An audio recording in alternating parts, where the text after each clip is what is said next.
Shall we go? Yes, sister.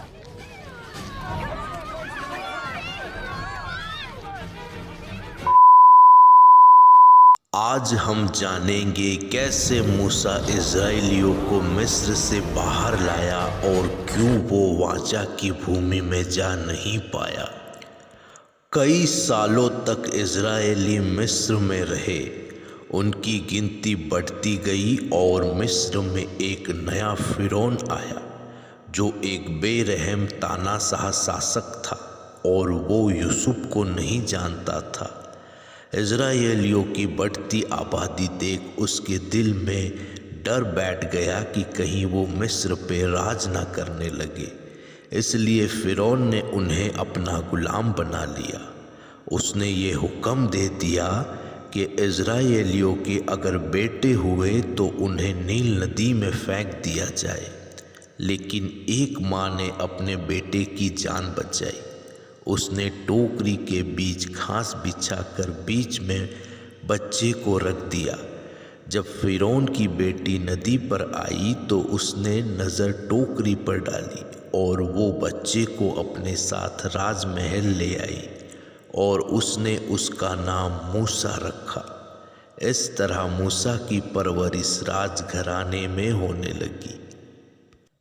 जब मूसा 40 साल का था तब उसने देखा एक मिस्र अधिकारी इज़राइली आदमी को मार रहा था। मूसा से ये बर्दाश्त नहीं हुआ और उसने अधिकारी को जान से मार डाला। उसके बाद वो मिस्र से भाग गया और एक दूसरे देश में जाकर रहने लगा। फिर जब मूसा 80 साल का हुआ तब यहोवा ने उसे वापस मिस्र लौटने के लिए कहा और उसे बताया कि फिरौन के पास जाकर परमेश्वर के लोग यानी इज़राइलियों को छोड़ने की मांग करे। फिरौन ने इज़राइलियों को छोड़ने से साफ इनकार कर दिया। इस पर यहोवा ने मिस्र पर 10 विपत्तियां लाई, मगर हर विपत्ति से पहले मूसा ने फिरौन को अपना मन बदलने का मौका दिया ताकि मिस्र पर विपत्ति ना आए। लेकिन फिर भी फिरौन ढीठ का ढीठ बना रहा, यहाँ तक कि उसने परमेश्वर और मूसा की बेइज्जती भी की। आखिरकार 10वीं विपत्ति में परमेश्वर के स्वर्गदूत ने सारे मिस्र के परिवारों के बड़े बेटों को मार डाला। जब फिरौन का बेटा मर गया तो उसने मूसा और इज़राइलियों को मिस्र से चले जाने के लिए कहा। इज़राइलियों ने बिना वक्त गवाए वहाँ से रवाना हो गए। मगर फिर फिरौन को अफसोस हुआ कि उसने क्यों अपने गुलामों को जाने दिया।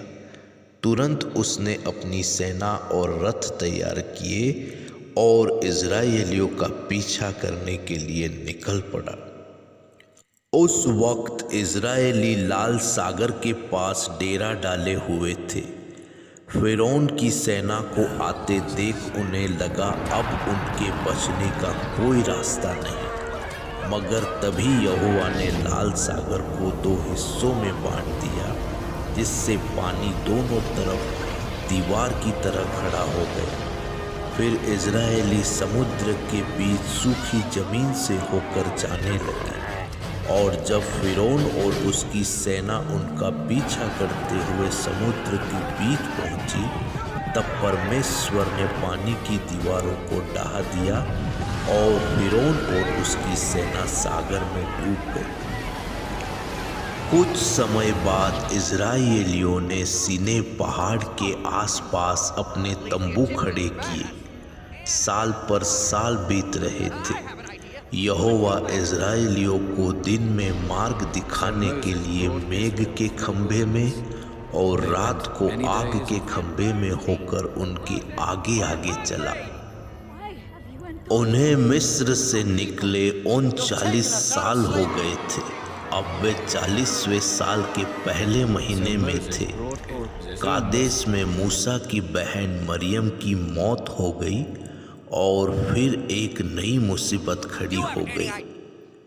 यहाँ लोगों को पानी नहीं मिल रहा था, इसलिए वो मूसा से शिकायत कर रहे थे। तब मूसा और हारून प्रार्थना करने के लिए तंबू में गए और यहोवा ने मूसा से कहा, लोगों को इकट्ठा कर, फिर उन सब के सामने इस चट्टान से बातें कर। उससे सारे इज़राइलियों और उनके जानवरों के लिए काफ़ी पानी निकलेगा। यहोवा के कहे मुताबिक मूसा ने लोगों को इकट्ठा किया और उनसे कहा, परमेश्वर पर विश्वास न करने वालों सुनो, क्या तुम्हारे लिए मुझे और हारून को चट्टान से पानी निकालना पड़ेगा? इसके बाद मूसा ने 2 बार चट्टान पर लाठी मारी और उससे पानी की एक धार बहने लगी। सभी लोगों और जानवरों ने काफी पानी पिया। परंतु मूसा और हारून से यहोवा ने कहा, तुमने जो मुझ पर विश्वास नहीं किया और मुझे इज़राइलियों की दृष्टि में पवित्र नहीं ठहराया, इसलिए तुम इस मंडली को उस देश में पहुंचाने ना पाओगे जिसे मैंने उन्हें दिया है। मूसा और हारून दोनों में विश्वास की कमी थी, जो इस तथ्य से प्रतिबिंबित होती है कि ईश्वर ने उन्हें बताया, तुमने जो मुझ पर विश्वास नहीं किया उसकी सजा ये थी कि उन्हें वादा किए गए देश में प्रवेश करने की अनुमति नहीं हुई।